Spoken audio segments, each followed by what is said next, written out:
and I'm about to hit record. You ready? I'm gonna count it down. Okay. I'm gonna, and three, two, one. Let's go. Yep.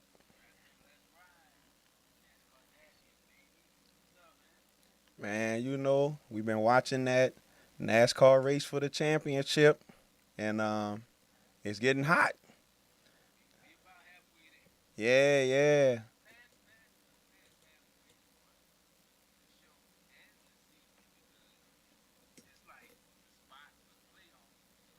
Mm-hmm.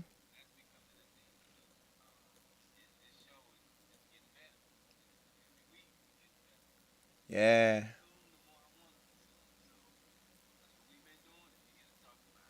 And this episode highlighted one of our boys. Two of our boys got highlighted in these two shows we watched. We're gonna get into a little Chastain business and a little LaJoy business. So speaking of, oh yeah, yeah, yeah, oh yeah, man, a nice bit of Suarez actually. Speaking of Chastain and Suarez, they start off with Trackhouse. It was a big episode for them, and they was having the owner. He was at SpaceX. He was doing like a SpaceX talk, comparing like building spaceships to building cars and whatnot. So that was pretty cool. What you think about that?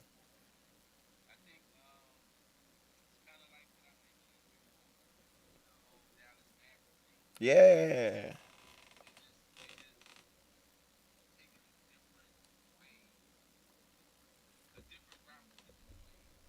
Mm-hmm.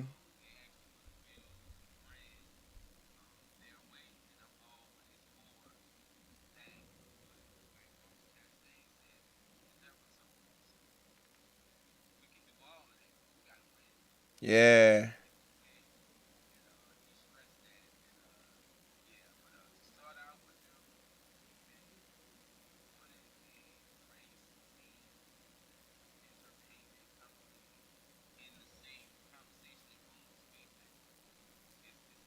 Yeah.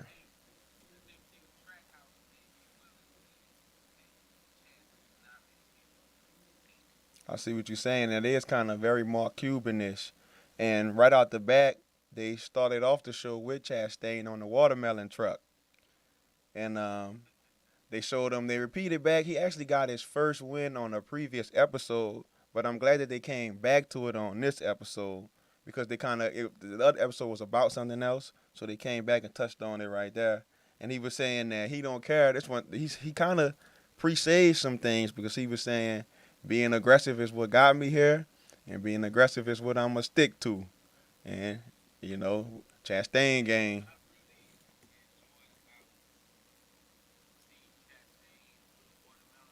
Mm-hmm.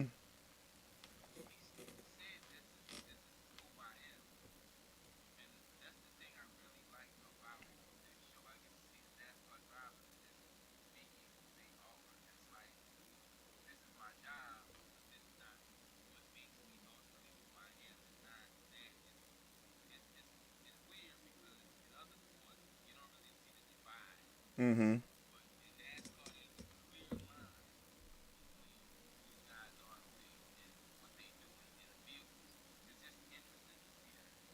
Yeah, and it specifically was good about Chastain or real interesting is he come from 8 generations. They say 8 generations of watermelons farmers. Just imagine eight generations of watermelon farmers, bro. You know how many watermelons that is? Imagine how many. That's like millions of watermelons this man family has farmed. So,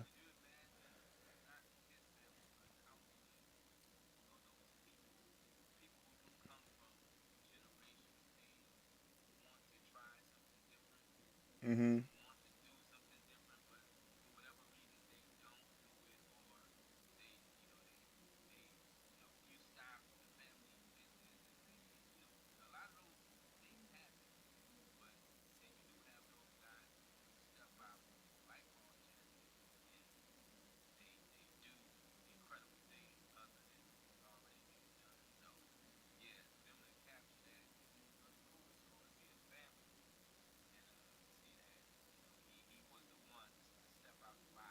Mhm.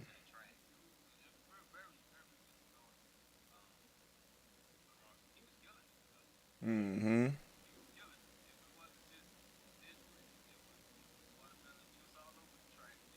Yeah, because after that they showed the NASCAR All Star race, and you got to see a little bit how NASCAR handles the All Star situation. And I think Chastain and Bush had a little run in, and yeah, my man, and it's funny, like two of my favorite type of people, they would run because they gonna go for it. So of course, that's who they gonna collide. And so Chastain was talking about how like in the past he would just race and leave, but this time at Trackhouse he go in. So they showed him wreck with Bush, and he had a meeting about it, and he was talking about what had happened because the wreck actually could have been avoided. If I don't know if you remember, Bush was dropping down, and Bush was really trying to get out of the way, and I guess Chastain saw it as a maneuver trying to go. He ran on, he ran him over. So he was like, I guess it was like an accountability thing or like sitting at a meeting because they just want to know the stats, the raw figures of what happened, why we wrecked, and it was interesting seeing that.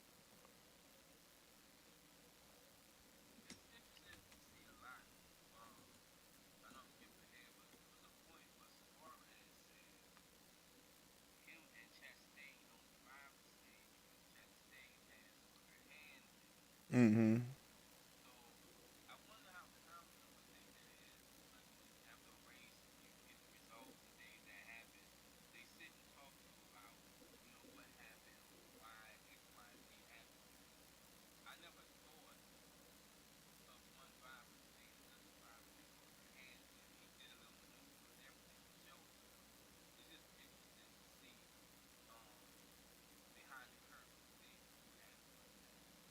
Yeah, because all those little difference between one driver and another. That's why they have different teams and will require a different setup. Just because you're a different human being, you like the car to feel a different way. So if he got quicker hands, then I gotta tune my car different. That's all. So it means something. And they had the meeting, and they good old Charlotte, good old Concord, back in the highlights. They said they talked about the Coca-Cola Classic and how like Charlotte is the home base of NASCAR. All the major teams are right down the street. So that's your hood, man. That's your area.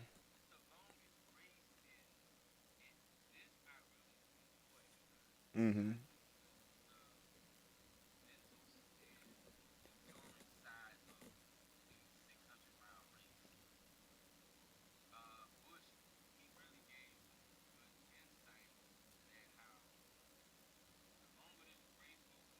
Mhm. Yeah. Mhm. For sure.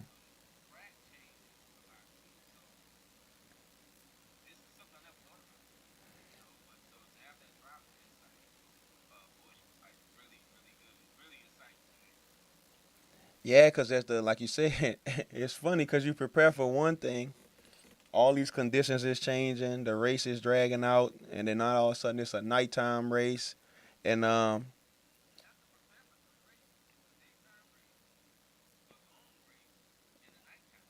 Mhm.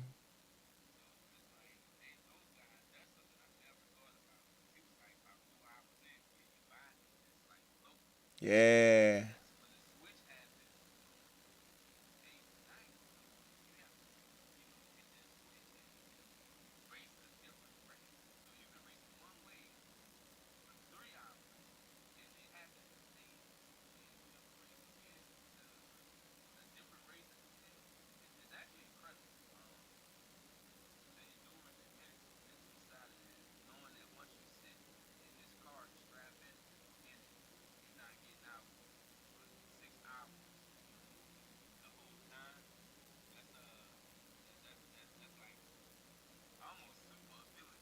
Uh, Now another thing that revealed that's definitely happening is they peeing in them driving suits.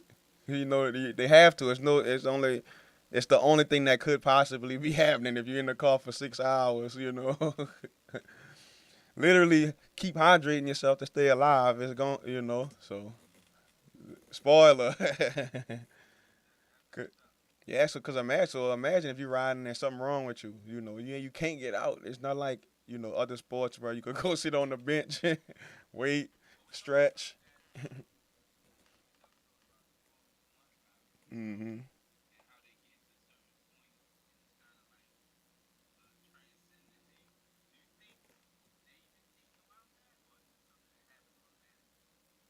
Now I don't think. I think to be a good driver, you tend to see that they hyper focus on what they doing. So they,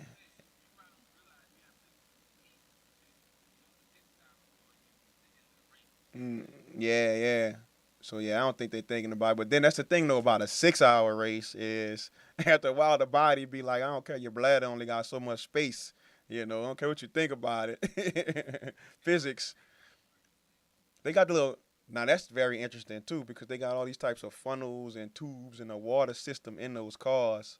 That's like pumping water. Cause sometimes you hear them complaining, the water getting hot. You like some hot ass water. You trying to just to live.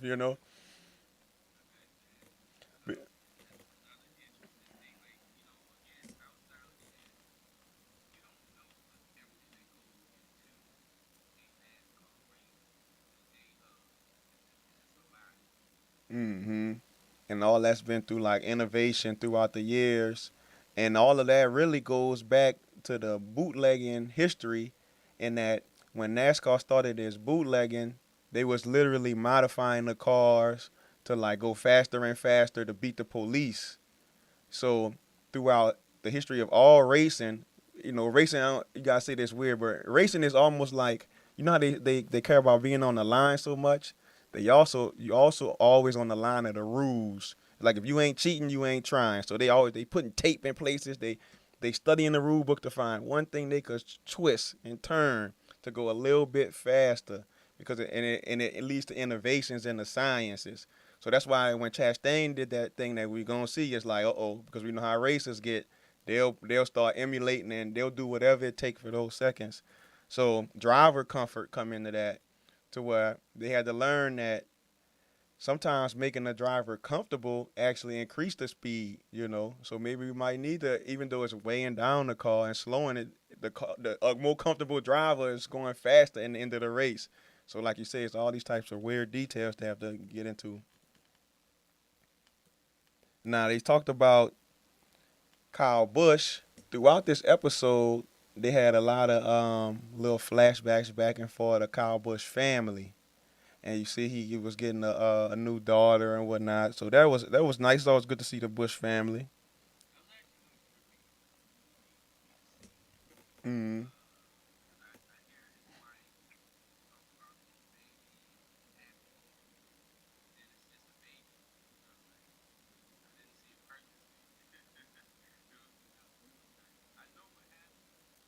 Mm-hmm.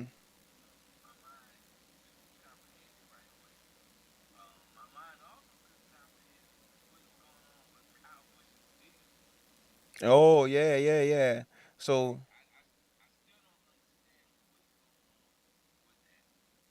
well, they just was kind of lollygagging with it. He was racing throughout the year. I mean, they gonna this whole year. Spoiler: he not gonna get a contract to like the end of the playoffs, and you'll see what happens with that, and he'll end up somewhere. So it's gonna be an ongoing drama of him and Joe Gibbs racing. But they basically did my man Greasy.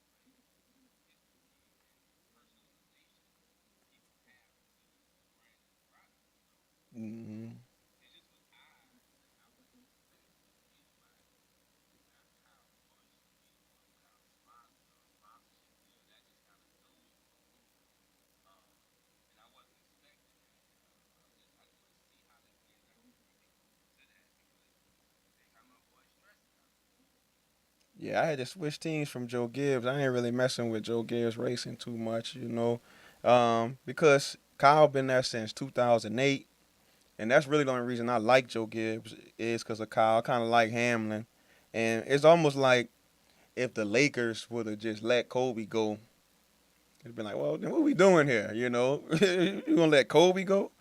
You really not gonna re-sign Kobe? And the thing is, where the funny thing or the fugazi thing is a Kyle fan to where I'll be like, So remember, you pointed out they said about the Mars and the sponsor, and they tried to almost make it like Kyle was too expensive. They were saying like, okay, if he don't have the Mars contract, we can Joe Gibbs Racing afford Kyle? But Kyle got signed later in the year to a team that's smaller, slightly smaller. So if the smaller team couldn't afford him, Joe Gibbs, one of the biggest teams in racing, could afford him. You know what I'm saying? That's the story. So that's what Kyle is like. He's like, okay, I see what y'all doing. You know what I'm saying? I'm out because the team, yeah.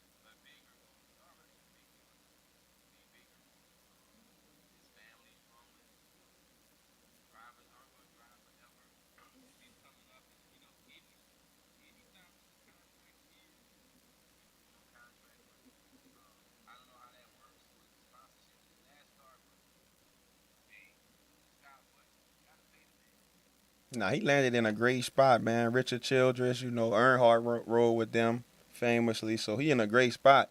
So he can still win. The team he with be up in the top, fighting it. So with Bush driving, he be straight. So I know he happy to get a new fresh start. And so the next year gonna be very interesting because we gonna like say Bush been in that 18 peanut M&M car for so long. It's gonna be funny just seeing him in another car in general.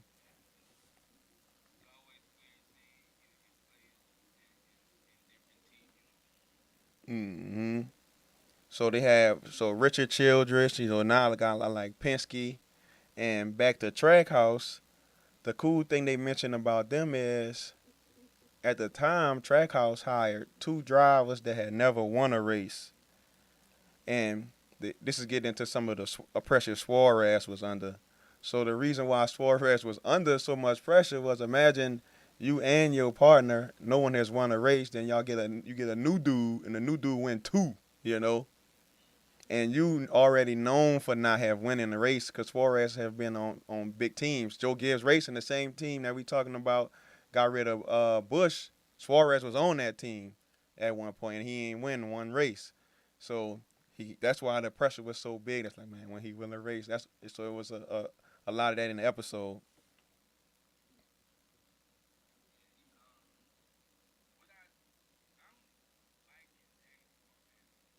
Mm-hmm.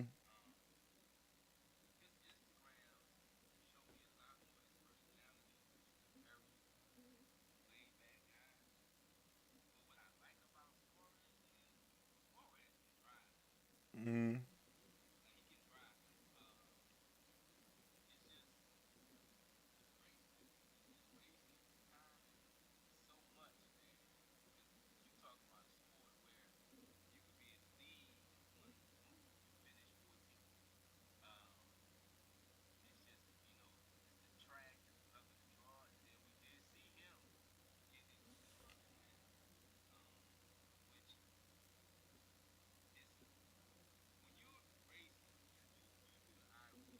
Mm-hmm.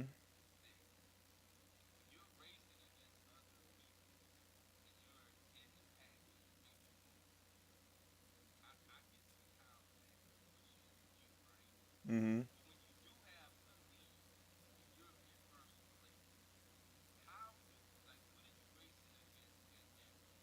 Now that's a funny thing. Now you get into a part of racing that I love, and quick plug, the reason why we gonna watch this Initial D anime, because these questions you asking is exactly what the anime attacks, the psychological game.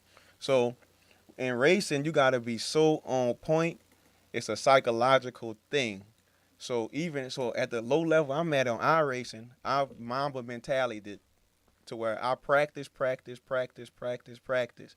So I'm comfortable on the track at all lines, at all times, at all whatever. So in any situation, I'm comfortable. So even if I'm not faster than a guy, this is what I will do. I will drive behind him, and I'll be like, okay, let's see how good you've been practicing. I'm putting the pressure on your ass. I'm putting that pressure, and I'm gonna see how long you can drive around this track at your best. Cause I know I can drive at my best for 60 laps. And the thing is, people drive looking at those mirrors, and I could just see them because when you're at the lower level, I just drive behind them for a little while. They crash without you doing anything, and you go. Now the trick about the front is the best place to be on the track. Even the NASCAR, a lot of pros will tell you the most comfortable spot is the second place because you got one man in front of you, and you can almost like copy and mirror what he do. You can literally see when he let off. So you let off 1 second later. You can see when he break. You break 1 second later. But like you say, when you're in the front and you don't got nobody to look at, the pressure is on. The pressure is on. Mm,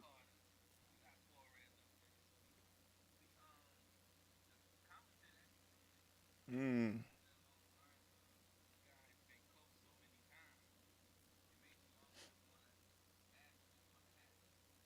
mm-hmm.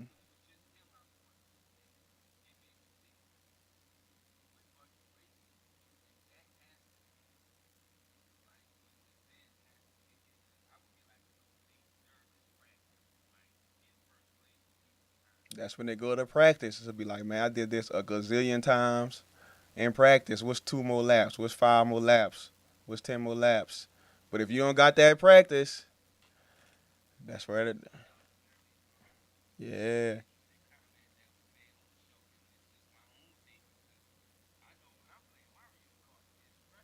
Mm-hmm.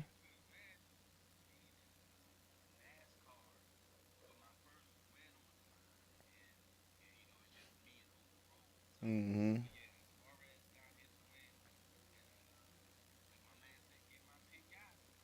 Yeah. I like they show Suarez dad, and there Suarez dad sold his business, went into debt to see him race. And they was talking. Suarez was talking about like he was one of the few race car drivers that got to actually leave his country. Everything in North Carolina. He not only not in North Carolina, his family not in America.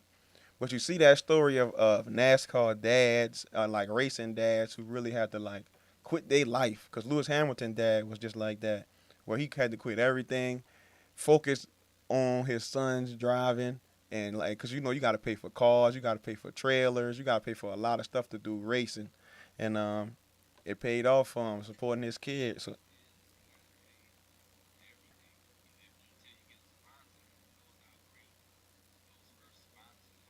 mm-hmm.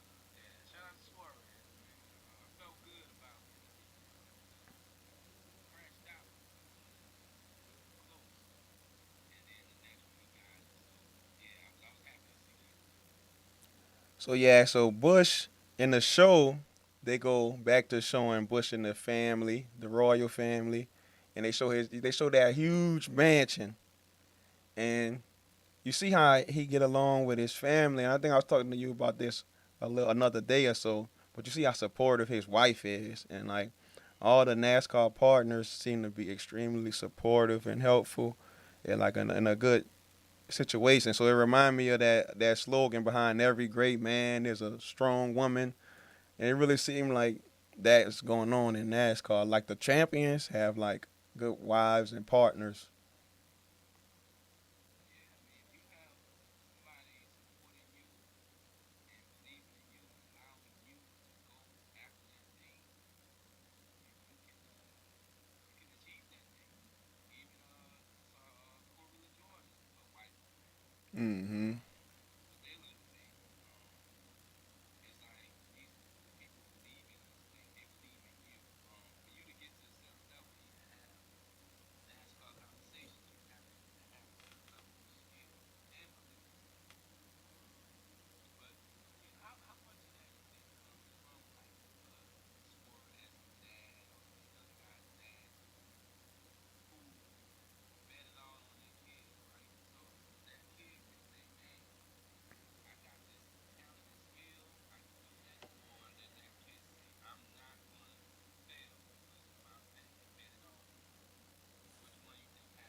Man, these race car drivers, like it's no phoniness to them. So usually the kids just love racing so much. That's why they usually be so appreciative and grateful. They whole careers, they be like, "Oh, my dad, I love my dad."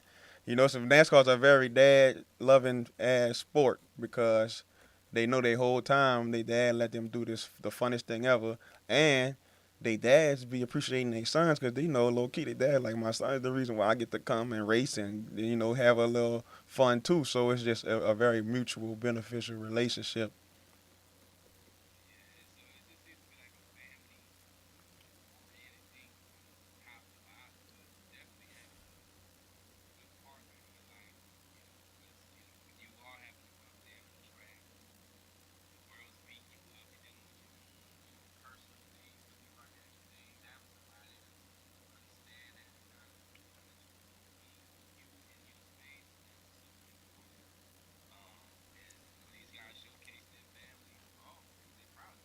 Mm-hmm.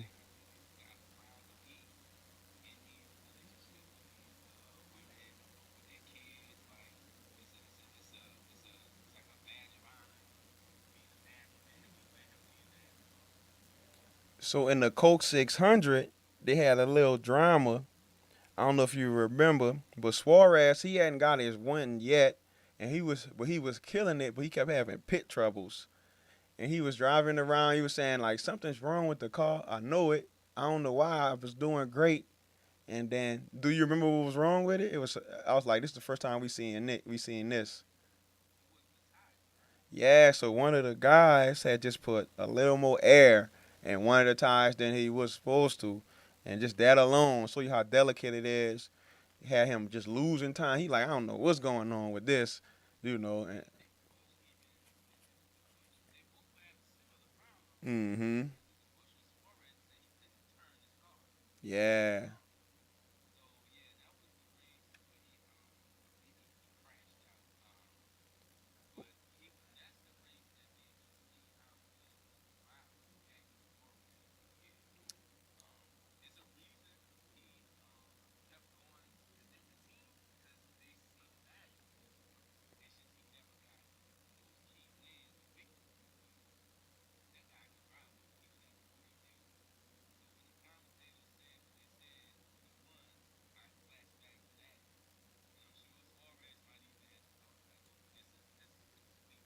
Mm-hmm.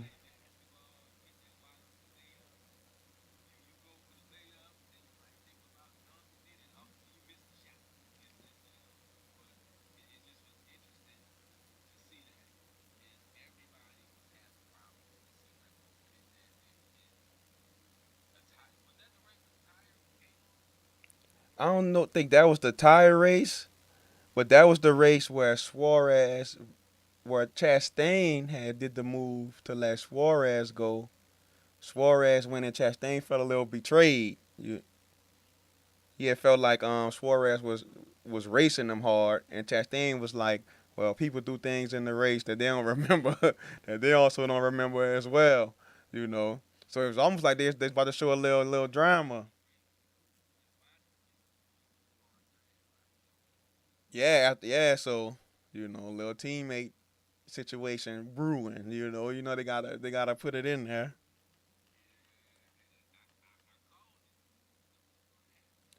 So and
Yeah, so at that point in the show, our boy Suarez hadn't won yet, so they was kind of building up to the eventual win. So that was a part of the drama where he was clearly in a place to win, but the pits and the this weird stuff kept happening to him. So there's like, here we go again. So that's the one Logano would end up winning, but Suarez wrecked in front of his girlfriend, and you could hear her screaming and stuff and crying. You know what I'm saying? And it was real. So it's like, dang, he still haven't gotten that W yet. But you can see how supportive the track house owner is because he came to the even to the pit dude and was like, man, y'all had the fastest car out there. You know, y'all did good. It's just this is one of those things. And also he was real supportive to Suarez himself. So that owner seemed to be a good force.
Yeah, so Chastain, he wrecked.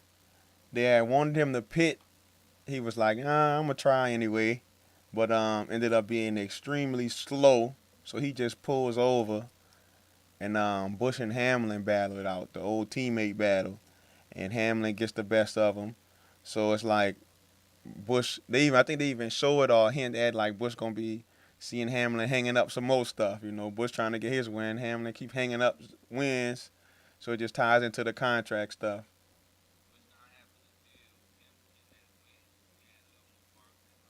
hmm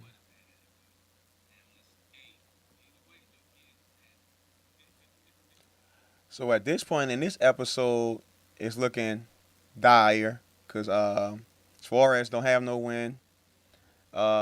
Bush is still he need a contract, but it's like moving into episode 6.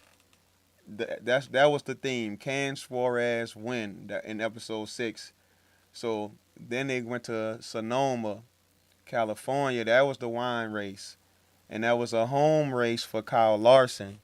He a California dude who started racing at the age of 7. He said that's the only track where he outsold Chase Elliott in merchandise. So that's his one race, California boy. hmm And then also because it's Cali, it's a big Hispanic population. So that was Suarez. So yeah, so it's the Suarez and his family and everybody came out. It was a big deal. And it was a road course.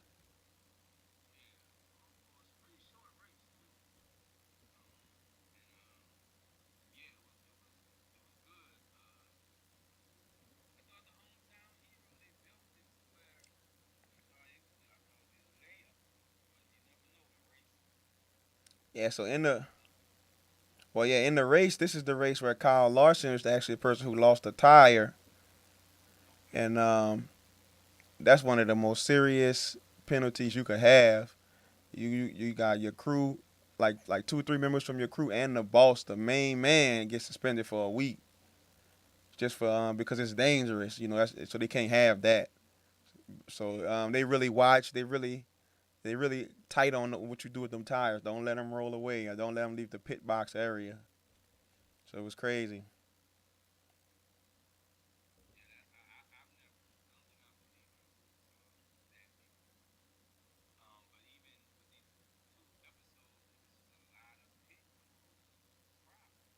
Hmm.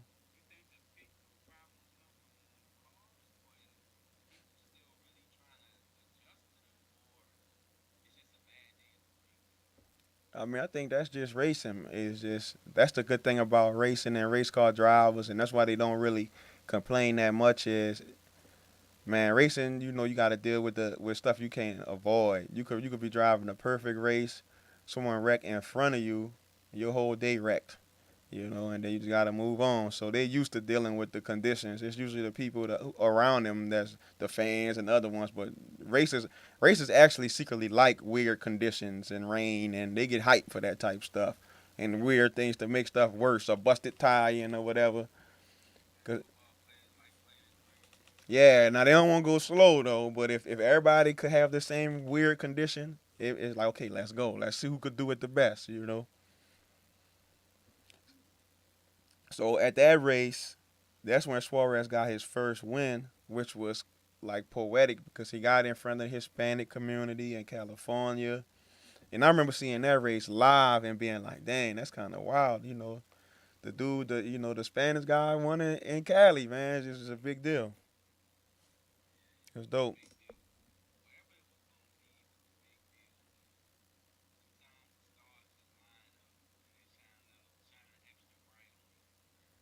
Hmm. So they went back to some family stuff. They were showing Kyle Larson, and I think he was showing how his daughter seemed to be a little bit more into the racing than his son. And you can see his daughter driving with the little pillow in the go kart, just like the cutest thing ever. They need to make that an anime.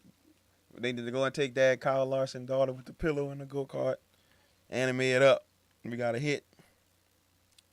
So that was going in, and then they actually showed that Trackhouse was putting pressure on Spire because they've been winning because everybody got new cars, new teams, and they kind of knocked it out of the park so far. So it's like, what you doing, Spire? And they actually showed LaJoy's podcast on the show, which was good. We shout out, it is a NASCAR podcast, but that's a great podcast, man. LaJoy, he real good at his job.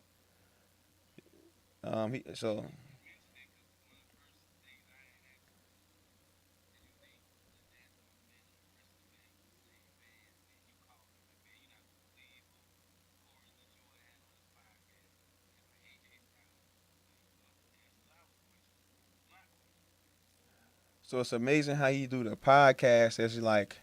It's literally after a lot of the drama and stuff going, he literally just raced in some of these races, and he doing a podcast about it. Like, man, I'm in the race and answering hard questions about his own performance and his team and stuff. So it show you how tough and like honest and earnest a lot of these people are, or at least he is.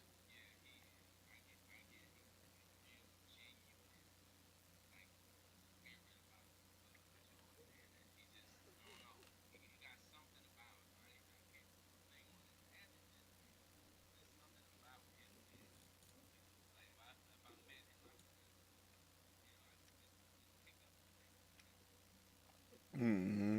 And they showed Dale talking to him a little bit before the race, and it was good to see them like before work because it's like Dale Jr. is about to go into the broadcast booth, LaJoy about to go to race, and they chatting it up and like like good to see you, and they talking about the career and what's going on, and then LaJoy's like, now talk good about me, and they're like, I always do, buddy. And then they going to their job, and it's like them dudes is at the end of the day very appreciative that that's their life. Like this is what we do for a living. And Dale's such a positive force in NASCAR in general. So in that race, I don't know if you remember, but they had lightning, and Lightning gave them like a 30-minute break. They had a big long rain delay. They was kind of chilling, and I never seen it from that perspective as a race car driver. The delay, a lot of times you thinking the racers is mad, but they seem to be kind of happy about the delay. They got the relaxed stretch.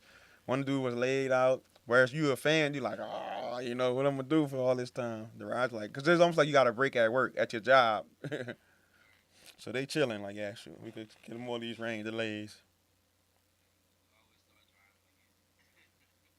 Yeah. So that was cool to see. And they starting to talk a little bit about the playoffs and whatnot because we getting closer to that.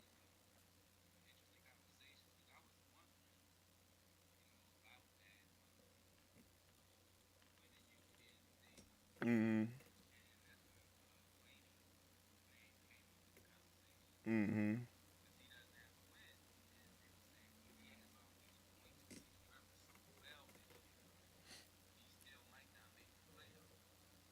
Yeah, yeah, that.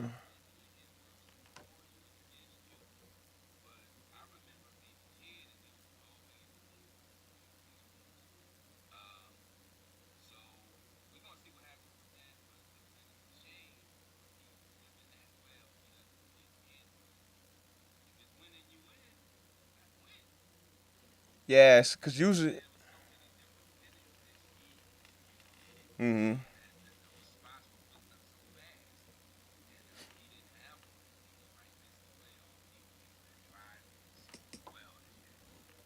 Yeah, the reason why they do like the playoffs and the winning you in this because sometimes like say if I dominated a race season, I could be so far in the lead that the last two races don't even matter. So it's like who want to see a championship race when your boy done won three races ago? So they got to come up with a system. It's a very technical system they do to just keep the last race interesting. So one of the best years they had in NASCAR was where it just naturally happened to where the championship was down to four people in the last race. So now the playoffs is a systematic narrowing down of four drivers in that one race. When that last race happened, it don't matter what you did for the rest of the year. If you can make it to that race, whoever went out of them four is the champ. Winning you in, winning guarantee you one of these like 16 spots. But they don't normally have nowhere near 16 winners. It's not that normally have that many winners in NASCAR. So usually you expecting like maybe 4, 5 winners, 6 winners, but now they got 7, 8. It's getting more than normal.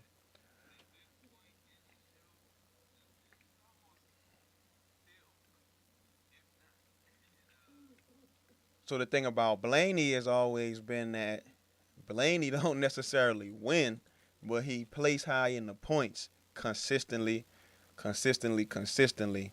To where it's almost like people say you ain't first, you last. You could say that, but Blaney ain't never first, but that gets him to the playoffs, because he's second and he third and he's number one in points.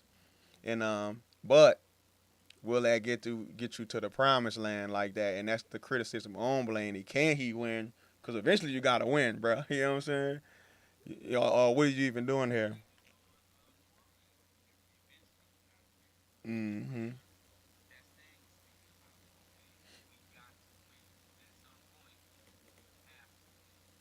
Yeah. So, but the good thing about him though, he gets high enough to get in them playoffs. So he in the picture, and to a point that I seen LaJoy kind of make on this podcast. Because just imagine LaJoy in a different car.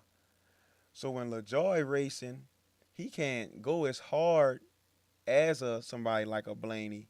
Blaney, because he have such a strong car, he can kind of like chill in the front and not go hard and just be confident that he gonna be good enough to get a second, third, and a fourth, and a fifth. So it's kind of like almost like a luxury. Some people could see it as, to where do you even have the fighting spirit? But he Blaney got wins, so it's a controversy. Blaney definitely got wins.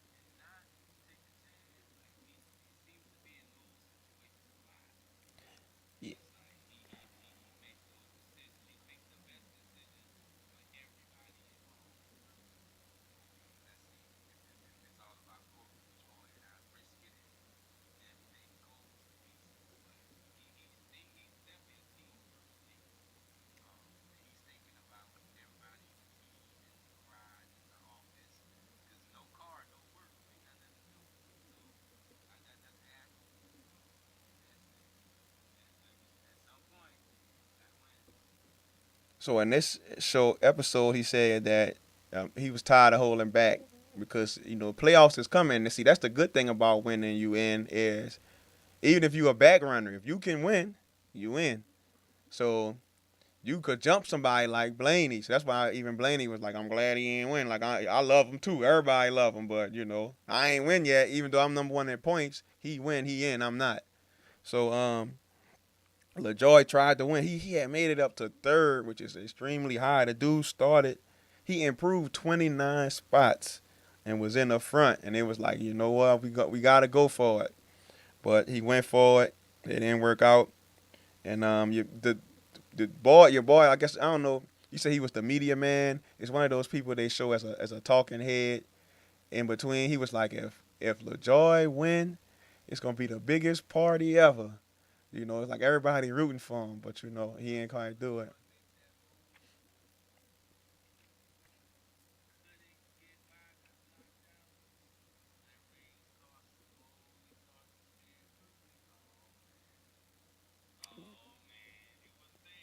Hmm. Yeah, man.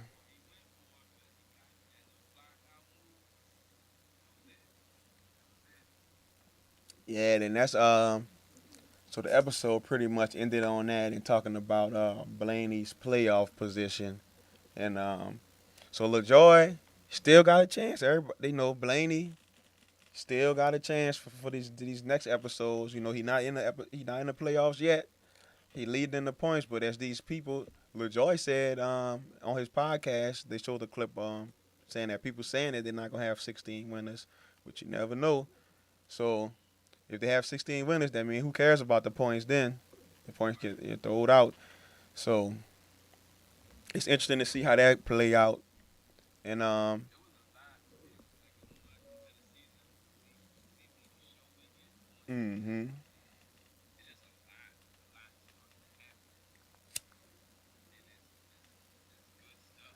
mm-hmm. So anything you looking forward to? What you got going on in the racing world?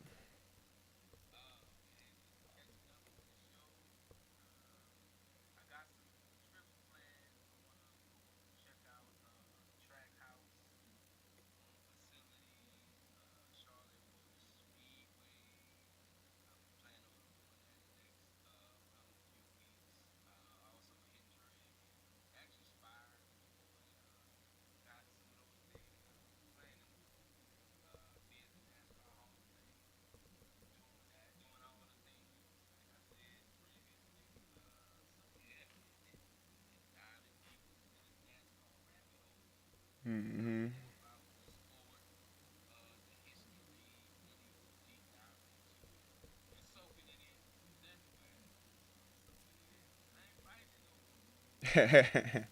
Yeah, man. So over here at 93 Motorsports, man, I'm in the phase of grinding it in the iRacing, racing these trucks. So the next season, iRacing working season. The next season starting like 2 weeks.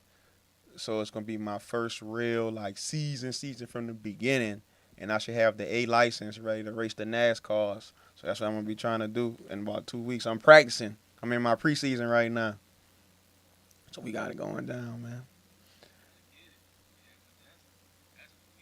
Hmm.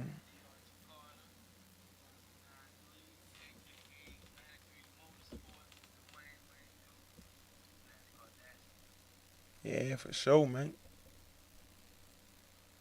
All right, it's done recording.